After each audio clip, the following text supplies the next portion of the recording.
Bien-aimés, je vous salue dans le beau et précieux nom de notre Seigneur Jésus. Nous sommes là pour nos instants de méditation. Prions le Seigneur. Père, nous venons te louer, nous venons te célébrer. Nous venons te salmodier. Nous venons te reconnaître que tu es Dieu. Nous venons reconnaître que sans toi, il n'y a point de Dieu. Tu es le seul Dieu, tu es l'unique Dieu. À part toi, il n'y a point de Dieu. Tu es celui qui a envoyé son Fils Jésus pour venir mourir pour nous, pour mon frère, pour ma soeur et pour moi. Merci pour ce grand amour à notre endroit. Merci pour le salut que tu nous as offert. Merci parce que tu es avec nous. Pour ces instants, nous prions que tu prennes le contrôle. Saint-Esprit, merveilleux Saint-Esprit, Esprit de Jésus, Esprit du Dieu très haut, Esprit de révélation, Esprit de sagesse, Esprit de conseil, Esprit du Dieu tout-puissant, viens remplir nos cœurs par la parole de Dieu. Imprime la parole dans nos vies, grave-la en nous et donne-nous la grâce de pouvoir la mettre en pratique. Merci, Papa, parce que pendant que tu nous parles, nous ne t'écoutons. Pendant que tu nous parles, tu guéris quiconque est malade, tu guéris quiconque est dans une situation, tu décharges un frère et une soeur de son fardeau. Merci, Papa. Tu donnes la victoire, tu nous donnes la victoire et nous allons de l'avant avec toi. À toi soit la gloire. Au nom de Jésus, nous avons prié. Amen. Tu n'es pas un homme, tu n'es pas un homme. Tu es le Dieu qui ouvre une porte, nul ne la ferme. Tu n'es pas un homme, tu n'es pas un homme. Tu es le Dieu qui fait toutes choses, nul n'est comme toi. Nul n'est comme toi, éternel, nul n'est comme toi. Nul n'est comme toi, Yahweh, nul n'est comme toi. Nul n'est comme toi, Shaddai, nul n'est comme toi. Oh Père, tu es le Dieu qui fait toutes choses, nul n'est comme toi. Tu n'es pas un homme, tu n'es pas un homme. Tu es le Dieu qui ouvre une porte, nul ne la ferme. Tu n'es pas un homme, tu n'es pas un homme. Tu es le Dieu qui fait toutes choses, nul n'est comme toi. Nul n'est comme toi, Yahweh, nul n'est comme toi. Nul n'est comme toi, éternel, nul n'est comme toi. Nul n'est comme toi, Elohim, nul n'est comme toi. Oh Père, tu es le Dieu qui fait toutes choses, nul n'est comme toi. Tu es le Dieu qui fait toutes choses, nul n'est comme toi. Tu es le Dieu qui fait toutes choses, nul n'est comme toi. Tu es le Dieu qui fait toutes choses, nul n'est comme toi. Oui, Papa, nul n'est comme toi et tu n'es pas un homme. Merci, merci, Papa, parce que tu es là. Notre âme le reconnaît si bien. Reçois notre adoration comme un parfum de bonne odeur. À toi soit la gloire, Père. Au nom de Jésus, nous avons adoré. Amen. Bien-aimés, pour notre méditation du jour, le thème que je te propose est que tu peux dominer. Tu peux dominer. Tu peux dominer, bien-aimé, et Dans la Bible, il y a moult cas, il y a moult exemples de personnes qui ont eu à dominer. Le cas que je veux te proposer pour ce jour est celui de Josué. Josué, dans le cas où il devait prendre, où il a pris Jéricho. Josué et Jéricho. Tu peux dominer le cas de Josué dans la prise de Jéricho. Bien-aimé, Josué, après la mort de Moïse, est celui qui a pris la relève. C'est lui qui conduisait désormais le peuple d'Israël vers la terre promise. C'est d'ailleurs lui qui a fait entrer le peuple d'Israël, du moins la nouvelle génération, dans la terre promise. Mais dans ce processus, Josué a eu à dominer. Il a d'abord dominé en devenant chef. Avant de devenir chef, sache qu'il a suivi Moïse durant tout le parcours. Il était là, toujours à côté de Moïse. Mais dans le cas d'espèce, ce que nous voulons voir est ce qui s'est passé avec Josué dans la prise de Jéricho. Nous allons lire pour cela Josué chapitre 5, verset 13 à 15. Je suis dans la version du semeur.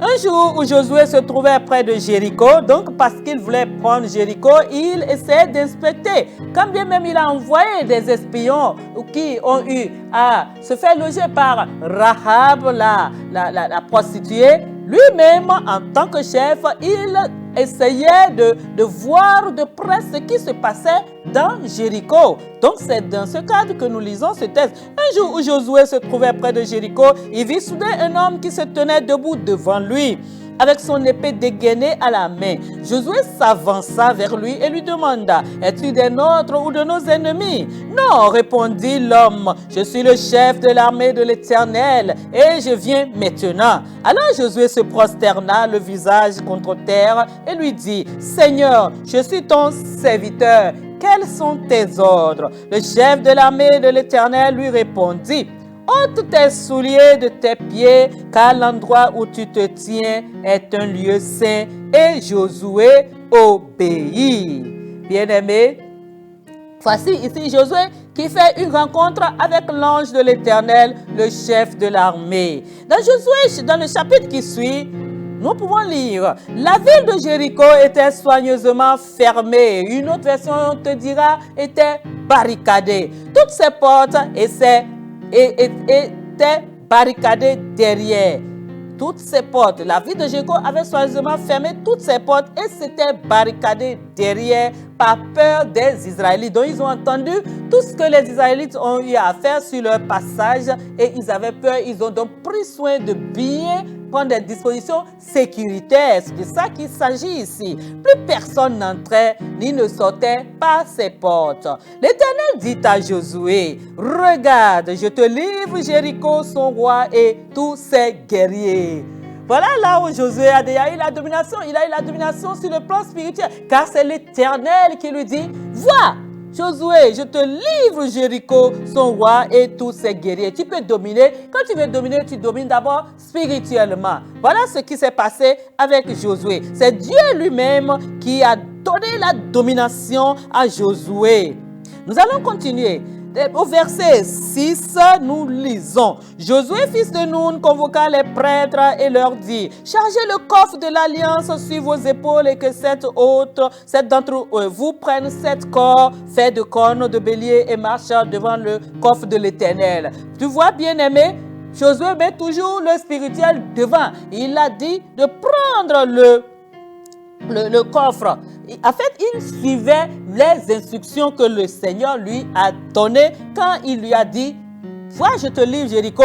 Les versets qui ont suivi, tu peux les lire, les versets 3 et suivants, jusqu'au 5, jusqu'au verset 4, tu verras que Dieu lui a dit de faire le tour avec, et de chanter, de louer seulement pendant 6 jours. Et c'est au 7e qu'ils vont faire 3 fois, une fois le tour, et au 7e jour, ils vont faire 7 fois le tour, et ils vont sonner du corps et ils vont crier.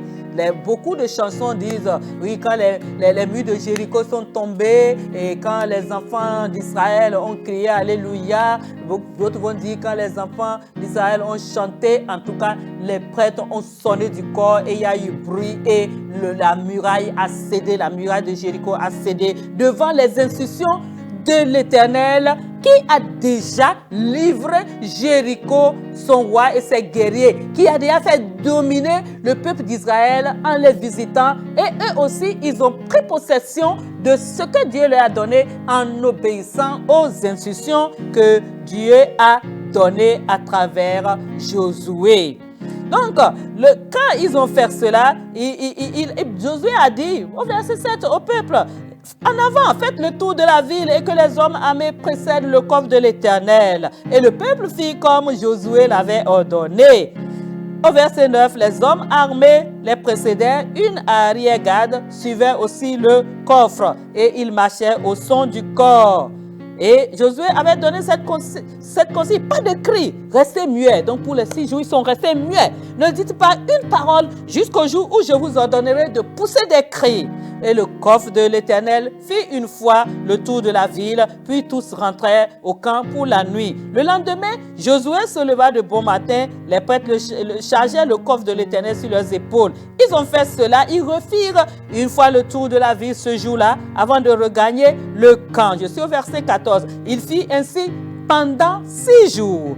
Au verset 15, nous lisons que le 7e jour, ils se levèrent dès l'aurore et firent 7 fois le tour de la ville de la même manière. C'est le seul jour où ils en firent 7 fois le tour. La 7e fois, lorsque les prêtres sonnèrent du corps, Josué ordonna au peuple, poussez des cris, car l'Éternel vous livre la ville. La ville, avec tout ce qu'elle contient, sera vouée à l'Éternel. Seule Rahab, la prostituée, sera laissée en vie, avec tous ceux qui se trouveront dans sa maison, car elle a caché les hommes que nous avions envoyés. Voici ici Josué qui domine sur la ville de Jéricho, qui la prend, mais qui tient parole.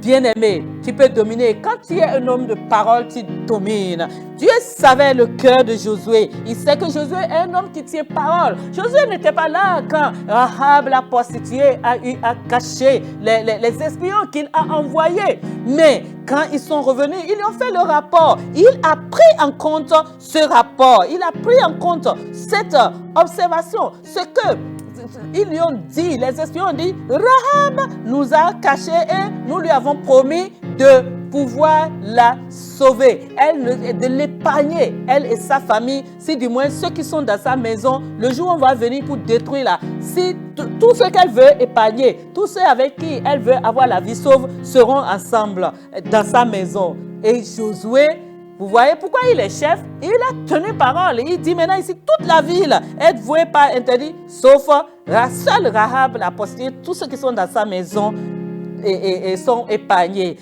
Pour dominer, tu peux dominer. Pour dominer, dans le cas de Josué, nous pouvons retenir qu'il faut être une personne qui tient parole. Et la preuve que Josué a tenu parole se trouve dans le verset 25, où il est écrit du chapitre 6 de Josué. Josué laissa la vie sauve à Rahab, la prostituée, ainsi qu'aux membres de sa famille, et il épargna tous ses biens parce qu'elle avait caché les sommes que Josué avait envoyées en reconnaissance à Jéricho. Elle a habité parmi les Israélites jusqu'à aujourd'hui. À la même époque, Josué prononça ce serment solennel. Maudit soit devant l'Éternel celui qui tentera de rebâtir cette cité, de reconstruire Jéricho. C'est au prix de son fils aîné qui posera ses fondations et au prix de son fils cadet qu'il fixera ses portes.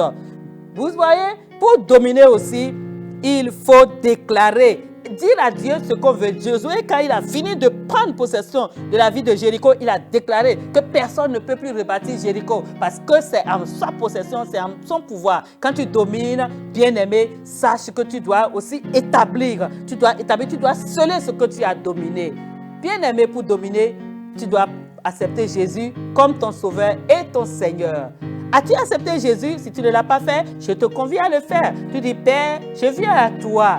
tel que je suis. Je me sens faible, je me sens anéanti, mais je me relève en toi parce que je reconnais que je suis pécheur. J'accepte Jésus comme mon sauveur et mon Seigneur. Pardonne mes péchés, lave-moi avec le sang de Jésus, donne-moi ton Saint-Esprit et donne-moi maintenant de dominer. Bien-aimé, si tu as fait cette prière, sache que tu as accepté Jésus et tu peux dominer maintenant. Tu peux dire avec moi, Père, je domine sur mon Jéricho. Je fais tomber mon Jéricho. À l'instar de Josué, je fais tomber mon Jéricho au nom de Jésus. Tout va bien pour toi, ton Jéricho est sous ton pied, tu domines sur ton Jéricho. Tout va bien pour toi, tu es béni, tu es protégé, tu es préservé et la grâce de Dieu repose dans ta maison, dans ta famille, au nom de Jésus. Tu es béni, bien-aimé, au nom puissant de Jésus. Amen.